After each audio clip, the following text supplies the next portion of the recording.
حضرت حسین رضی اللہ تعالیٰ عنہ، ان کی شہادت ہے ان دنوں کے اندر اور ان کے اوپر مظالم ڈھائے گئے ہیں، تو اب اس کے اوپر ماتم منایا جاتا ہے۔ پہلے تو پھر کم و بیش تھا، گلی کوچوں کے اندر تھا یا باڑوں کے اندر تھا، اب تو سر عام ہو چکا ہے۔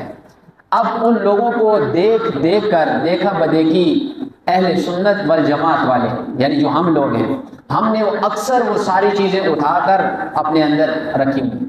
وہ سارا کچھ ہم بھی کرتے ہیں جو پہلے کیا کرتے تھے اہل تشیع کرتے تھے، رافضی جنہیں کہا جاتا ہے، جن کا اسلام کے ساتھ کسی قسم کا کوئی تعلق نہیں، علل اعلان قرآن کے اوپر تبرہ کرتے ہیں، یعنی یہ قرآن نعوذ باللہ جھوٹی کتاب ہے، صحابہ کے اوپر گالم گلوچ سر عام کرتے ہیں، کوئی کسی قسم کا چھپ چھپا والا کام ابھی نہیں رہا۔ اب ان کی وہ چھوٹی چھوٹی چیزوں کو اٹھا کر ہم نے اپنے اندر رکھا ہوا ہے۔ وہ حضرت حسین کے نام پر سبیل لگاتے ہیں، ہم بھی لگاتے ہیں، ہمارے گھروں کے باہر بھی سبیلیں لگی ہوئی ہیں۔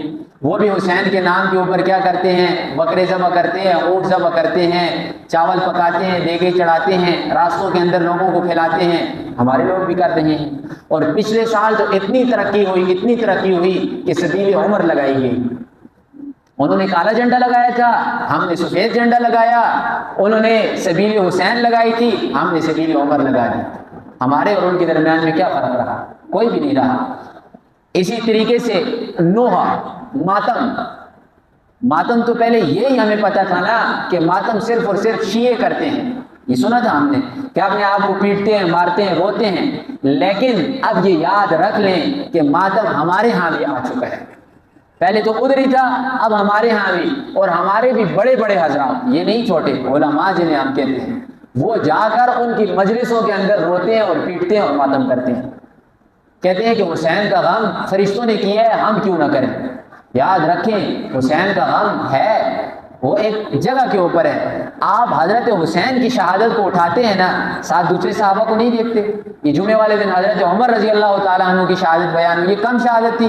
پھر حضرت عثمان کے واقعے کو دیکھیں، اگر آپ حضرت عثمان کو پڑھیں، ان کی شہادت کو پڑھیں، حضرت حسین کا غم بھول جائے گا آپ کو کہ ان کے اوپر کیسی تکالیف تھی، کیسی پریشانیوں میں وقت انہوں نے گزارا، کتنے فتنوں کا انہوں نے سامنا کیا، پھر یہ غم آپ کو بھول جائے گا۔ اب ایک ہی غم ہم نے پکڑا ہوا ہے، یہ حضرت حسین رضی اللہ تعالیٰ عنہ کی شہادت کی پیشن گوئی رسول اکرم صلی اللہ علیہ وسلم کو پہلے دے چکی تھی، پہلے بتا دیا تھا، فرمایا کہ میرے دونوں نواسوں کو شہید کر دیا جائے گا، قتل کر دیا جائے گا، اور فرمایا مجھے ان کی مٹی بھی لا کر دکھلائی گئی، اور ایک شیشی کے اندر وہ بند تھی، کچھ خون بھی اور مٹی بھی۔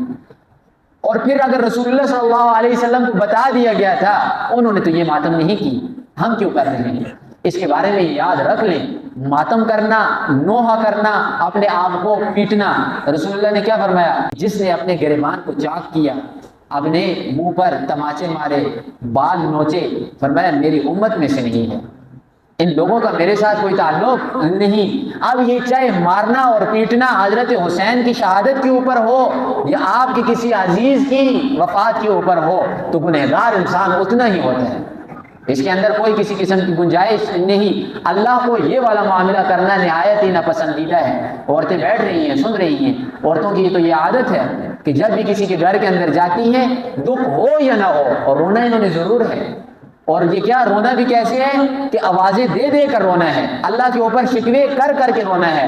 اور جو عورت کہیں پر جا کر اللہ کے اوپر گلے شکوے کر کے روتی ہے، یاد رکھے دائرہ اسلام سے نکل جاتی ہے۔ اب عورتوں کے اندر یہ عورتیں بیٹھی ہیں، پتہ ہے انہیں کہ کسی گھر کے اندر جاتی ہیں یہ آواز لگتی ہے کہ نہیں، اے اللہ یہ میت تجھے یہی ملی تھی مارنے کے لیے، ہمارا یہ گھر تم نے اجاڑنا تھا، نعوذ باللہ، اللہ کو مشورے دے دے، پھر فور انسان دائرہ اسلام سے خارج ہوتا ہے، کافر ہو جاتا ہے، نکاح اسی وقت ٹوٹ جاتا ہے۔ یہ ایسی کلمات ہیں، ان کلمات سے اپنے آپ کو بچائیں اور لعنت برستی ہے، یاد رکھ لیں۔ پھر عرض کرتا ہوں، جو عورت آواز نکال کر روتی ہے اور اپنے سینے کو پیٹتی ہے، اپنے چہرے پر دفڑ مارتی ہے، بالوں کو نوچتی ہے، اس کے اوپر فرشتے اس وقت لعنت کرتے ہیں، اللہ کی رحمت سے بالکل دور ہو جاتی ہے۔ غم ہر انسان کو ہوتا ہے، کس کو غم نہیں ہوتا؟ پیارے پیغمبر صلی اللہ علیہ وسلم کی حالت دیکھیے کہ بیٹا ابراہیم دنیا سے رخصت ہو گیا ہے، صحابہ نے لایا، ہاتھ کے اندر دیا، اب اٹھایا۔ ہر انسان کے اندر دل ہے، پیغمبر کے اندر بھی اللہ نے دل رکھا ہوتا ہے، اور سب سے زیادہ رحم پیغمبر کے دل میں ہوتا ہے، اس سے زیادہ رحم کسی کے دل میں نہیں ہوتا۔ جب دیکھا، دیکھنے کے بعد فرمایا ابراہیم تیری جدائی برداشت نہیں ہو رہی۔ اٹھایا ہے نا، چھوٹا سا بچہ ہے، آپ کے گھر کے اندر 4-5 سال کا بچہ مر جائے کیا صورتحال ہوتی ہے؟ فرمایا ابراہیم تیری جدائی برداشت نہیں ہو رہی، اور رو رہے ہیں، آنکھوں سے آنسو بہ رہے ہیں۔ آگے فرماتے ہیں اللہ کی رضا کے اندر راضی ہوں میں محمد۔ صحابہ نے فرمایا اے اللہ کے رسول آپ رو رہے ہیں، آپ تو نبی ہیں، آپ کیوں رو رہے ہیں؟ فرمایا میں نبی تو ہوں لیکن میرے اندر دل رکھا ہوا ہے۔ اس بیٹے کے اوپر رسول اللہ صلی اللہ علیہ وسلم نے رو کر آواز نہیں کسی، اللہ کے اوپر گلے شکوے نہیں کیے۔ تو یہی حال حضرت حسین رضی اللہ تعالیٰ عنہ کا ہے کہ جب ان کی وفات ہوئی، ان کے بعد کتنے ہی صحابہ دنیا کے اندر زندہ تھے، انہوں نے کوئی ماتم نہیں کیا، انہوں نے کوئی واویلا نہیں کیا، صرف اور صرف کیا تھا؟ اس وقت کا غم تھا۔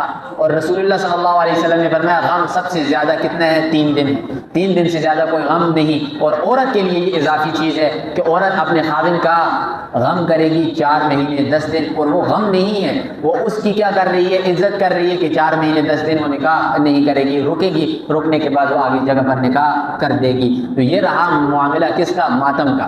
اچھا یہ جو لوگ کہتے ہیں نا ماتم کرنا ہے، اور ہم کو بھی اب بہت زیادہ ہو گیا، اس لیے میں چیزیں آپ کو بتا رہا ہوں کہ یہ لوگ قائل کر رہے ہیں اپنی طرف، لوگوں کو تو نہیں پتا اچھا کیا ہے برا کیا ہے۔ کسی کو 500 دیا، کسی کو 1000 روپیہ دیا، دے کر اپنے ساتھ ماتم کرنے کے لیے لے جاتے ہیں، وہ جا کر اپنے آپ کو مارتے ہیں، پیٹتے ہیں۔ یہ ہمارے ہاں یہ کافور کے اندر آپ جائیں، آپ دیکھیں انہوں نے بندے ہی اس وجہ سے پالے ہوئے ہیں کہ محرم کے اندر کیا کریں گے؟ ان سے پٹوائیں گے یا اپنے آپ کو پیٹیں گے، لہٰذا اس چیز کا کوئی شرعی ثبوت نہیں۔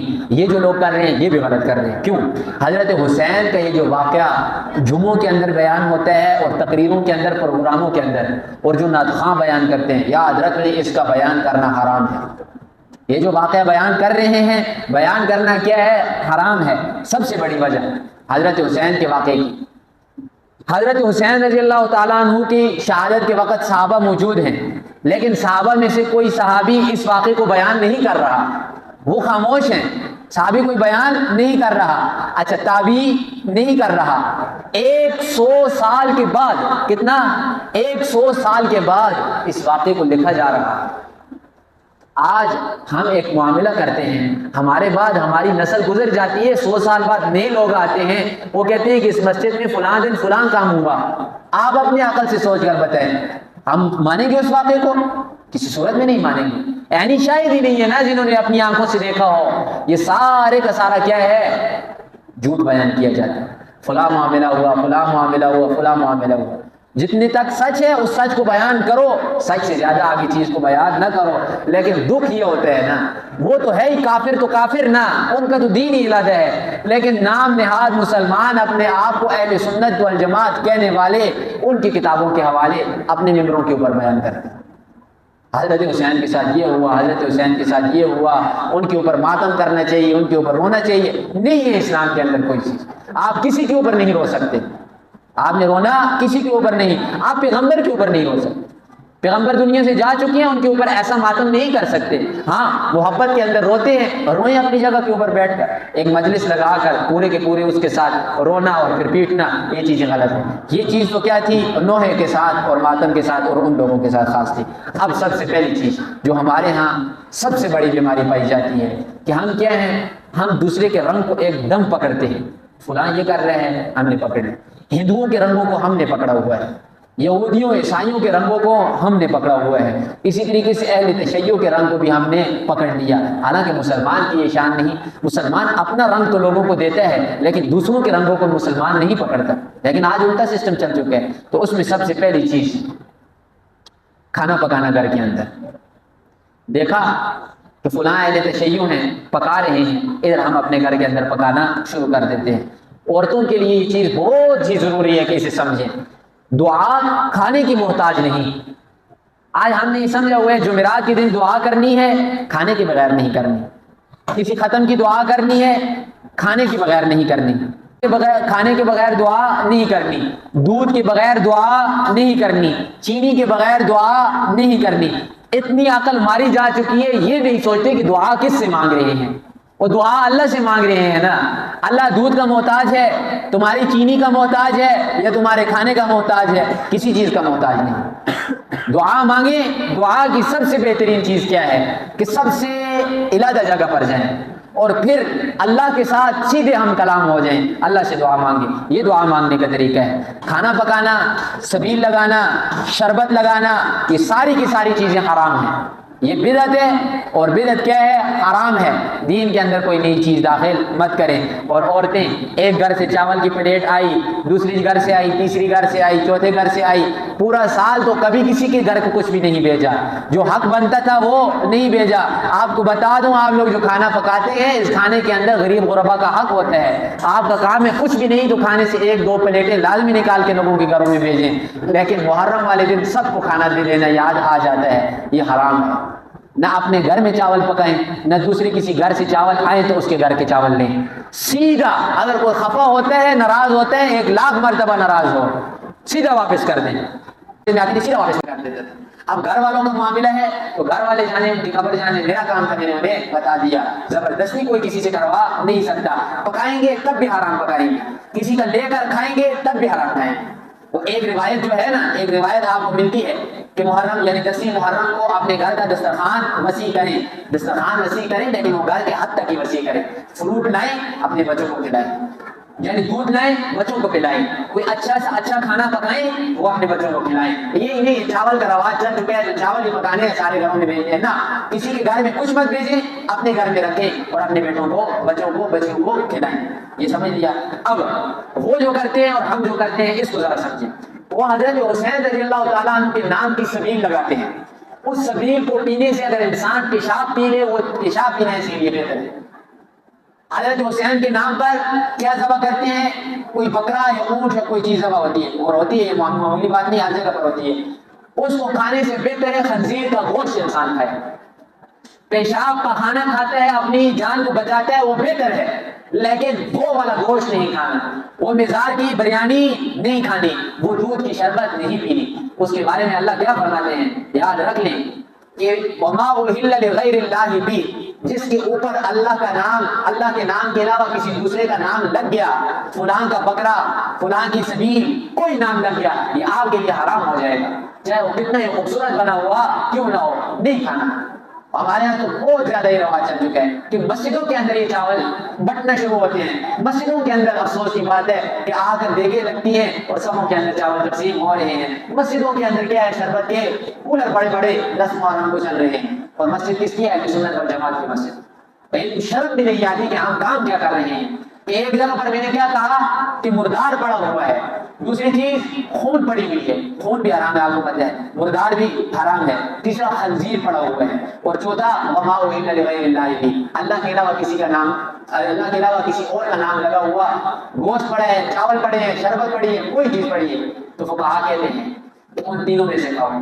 خنزیر میں سے تھوڑا سا کھاؤ, خون میں سے تھوڑا سا کھاؤ, مردار میں سے تھوڑا سا کھاؤ, اپنی جان بچا لو, لیکن اس چاول کو نہیں کھانا, اس شربت کو نہیں پینا, اس گوشت کو نہیں کھانا. یہ آپ کے لیے کیا ہے؟ حرام ہے. یہ چیزیں میں جب بھی میری کوشش ہوتی ہے, جب بھی موقع ملتا ہے, یہ بیان کرتا ہوں, لیکن لوگ کیا ہے, اس کام سے ڈالتے ہیں, اس کام سے نکال دیتے ہیں. اس میں میرا کوئی کسی قسم کا فائدہ نہیں. میرا کام ہے آپ کو قرآن و سنت کے مطابق بات پہنچا دوں. آگے عمل کرتے ہیں نہیں کرتے وہ آپ کی مرضی ہے. پیغمبر صلی اللہ علیہ وسلم کی اگر لوگوں نے بات نہیں مانی نا, تو میری بات کہاں پر مانی. اور اللہ نے کیا فرمایا, یا ایھا الرسول بلغ ما انزل الیک من ربک, اے پیغمبر آپ اپنی بات کو پہنچائیں, یہ آپ کی ذمہ داری ہے. آگے مانتے ہیں نہیں مانتے, یہ ان کی مرضی ہے. پہلے بھی آپ کو پتہ ہے ہم کتنے نیکوکار ہو گئے, گناہوں سے بڑے ہوئے ہیں, گناہ ہماری رگ رگ کے اندر بسا ہوا ہے, ہر قسم کا حرام کام ہم کرتے ہیں. کم از کم جن چیزوں سے بچ سکتے ہیں, کم از کم ان چیزوں سے تو بچیں. اب اگر محرم کے چاول نہ کھائے تو ہم مریں گے, اگر سبیل کا پانی نہ پیا ہم مر جائیں گے. نہیں مرتے نا, ایک دن اگر سارا دن کوئی بھوکا رہ جائے تو مرے گا وہ نہیں. تو کیوں اپنی آخرت تباہ کرتے ہیں, کیوں اپنے بچوں کو حرام کھلاتے ہیں, کیوں دین اسلام کو نقصان پہنچاتے ہیں. اگر دین اسلام کے لیے ہم مضبوطی کے ساتھ کھڑے نہیں ہو سکتے تو کم از کم دین اسلام کو تو گرائیں مت. یہ جتنی بھی چیزیں نکلی ہوئی ہیں, پھر وہ رواج جا کر لگتی ہے کہ مولویوں نے نکالی گئی ہیں. یہی اگر لوگوں کو صحیح بات بتا دیتے، صحیح راستہ دکھلا دیتے، آج لوگ اس حد تک تو نہ جاتے نا۔ پچھلی بار دفعہ محرم کے موقع کے اوپر میں نے باتیں بیان کی، اس کے اندر ایک یزید کا معاملہ تھا، اور دوسرا یزید کے اوپر لعن طعن مت کرو۔ اگر یزید جہنمی ہے ہمارا کیا ہے لینا دینا اس کے ساتھ؟ اگر یزید جنتی ہے ہمارا کیا ہے لینا دینا؟ اپنی جنت میں اپنی جہنم میں جائے گا، لعن طعن کرنے سے کیا فائدہ ہوگا؟ اور یزید کے باپ کا نام لے کر گالی دیتے ہیں، پھر فوت آخر ہوں گے۔ یزید کا باپ کون ہے؟ حضرت معاویہ ہے نا۔ حضرت معاویہ کون ہے؟ کہ وہ جنتی ہے نا، جن کے بارے میں رسول اللہ صلی اللہ علیہ وسلم نے فرمایا اللہم اجعل معاویہ ہادیا مہدیا واہد بہ، اے اللہ معاویہ کو ہادی بنا، یعنی ہدایت دینے والا بنا، واہد بہ، اس کے ذریعے سے لوگوں کو ہدایت کے اوپر لا۔ یہ وہ معاویہ ہے نا۔ اور ایک شخص اگر خود ہدایت پر نہیں ہے، لوگ اسے دیکھ کر کیسے ہدایت پر آئیں گے؟ اور اس کا نام لے کر گالیاں دیتے ہیں۔ اور پھر دادا، یزید کا دادا کون ہے؟ وہ سفیان، حضرت سفیان رضی اللہ تعالیٰ عنہ، ان کا نام لے کر سرعام گالیاں دی جا رہی ہیں، اور اہل سنت والے بھی بیٹھ کر تالیاں بجا رہے ہیں۔ شرم و حیا ہی نہیں۔ ایک صحابی کا انکار کرنے سے کیا ہوتا ہے؟ انسان دائرہ اسلام سے خارج ہو جاتا ہے۔ تو وہ بیان کیا، اسی طریقے سے جو ابھی چاولوں والی بات، دوسری تیسری شربت، یہ چیزیں یہ بیان کی، تو لوگوں نے کیا کہا؟ اور اسی محلے کے لوگوں نے کہا یہ نیا مولوی آ گیا، یہ نیا ہمارے لیے مفتی بن چکا ہے، یہ چیزیں کوئی بھی نہیں ہے، ہمارے باپ دادا چاول پکاتے رہے ہیں، ہم تو نہ پکائیں گے۔ آپ کے باپ دادا بھی گمراہی کے اوپر تھے، تو کیا آپ بھی گمراہی کے اوپر مریں گے؟ اور اگر آپ کو کسی نے نہیں بتایا، اگر آپ سے لوگوں نے باتوں کو چھپایا، مولویوں نے باتوں کو چھپایا، اس میں میرا کیا قصور ہے؟ میں کیا کر سکتا ہوں؟ آپ انہوں نے اپنی خبر خراب کی نا۔ اب محرم والے دن بھی اگر آپ یہ چیزیں نہیں بتاتے، محرم کے بیان کے اندر بھی اگر آپ نماز کی باتیں کر رہے ہیں، آؤ نماز پڑھو، آؤ زکات ادا کرو، تو یہ ان کا قصور ہے، میرا قصور تو نہیں۔ انہیں تو اس وعید سے ڈر نہیں لگتا جو وعید قرآن بیان کر رہا ہے، ان الذین یکتمون ما انزل اللہ من الکتاب ویشترون به، لوگ دین اسلام کو چھپاتے ہیں اور کتاب کو چھپاتے ہیں، کتاب کے علم کو چھپاتے ہیں، اولئک یلعنهم اللہ، ان کے اوپر اللہ کی لعنت برستی ہے، ویلعنهم اللاعنون، اور ان کے اوپر لعنت برستی ہے ان لوگوں کی جو لعنت کر سکتے ہیں، ان کے اوپر مچھلیوں کی، پرندوں کی، چرندوں کی، درندوں کی، ہر ایک کی لعنت برس رہی ہوتی ہے۔ تو میں تو اس لعنت کے اندر نہیں آتا۔ پہلے تو اس مقام کے اوپر انسان کو آنا نہیں چاہیے۔ جو ڈرتے ہیں، جس کے دل کے اندر ڈر ہے کہ لوگ مجھے برا بھلا کہیں گے، میری ان کو یہ نصیحت ہے کہ وہ اس ممبر کو چھوڑ دیں، ممبر کے اوپر مت بیٹھیں۔ یہ چھوٹی اور معمولی جگہ نہیں، یہ پیغمبر صلی اللہ علیہ وسلم کی وراثت ہے۔ ادھر بیٹھتے ہیں تو اس کا پورے کا پورا حق ادا کریں، اور اس کا حق کیا ہے کہ لوگوں سے بات کو مت چھپائیں اور بات کو تروڑ مروڑ کر بیان مت کریں، سیدھا سیدھا بات کو بیان کریں۔ یہ جو چیزیں تھی آپ کے سامنے بیان کرنے کا مقصد یہ تھا کہ انہیں خود بھی ان کے اوپر عمل کریں، اپنے گھروں کے اندر ان کاموں کا عمل جاری کریں، اور جو پڑوس کے اندر ہے، ادھر ادھر تعلقات والے ہیں، جتنا کتنا جس سے ہو سکتا ہے۔ اب آپ سب کی ذمہ داری ہے، پہلے میری ذمہ داری تھی آپ تک پہنچانا، اب آپ کو پتہ چل گیا ہے، آپ کا کام ہے جس مجلس کے اندر بیٹھتے ہیں، جس جگہ کے اندر بیٹھتے ہیں، جو جو بات آپ کی سمجھ میں آئی اس بات کو آگے پہنچائیں۔